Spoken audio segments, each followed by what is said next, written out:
Hi guys, I'm Asif Ali and you're watching CGHOW video. Today I create this very simple raise effect in UE5 Niagara, and it is very simple to create, and I have already created it, but I will create it again from scratch so you can understand.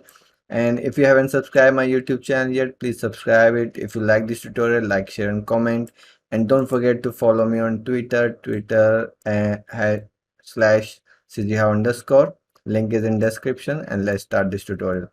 So I have these two systems and very basic, and this is the material. See, it is already looking cool in material.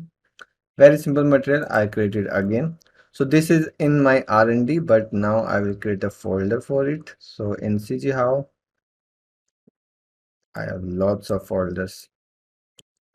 I'll create a folder like raise.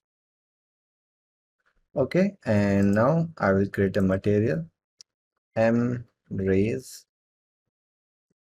and then I'll just turn these off, all these things. So I have this M rays. I'll use the planar here and make it additive, unlit, two-sided. Then I need a texture, so I will use this aura texture. I have already tutorial on this texture. You can search on my YouTube videos, aura texture.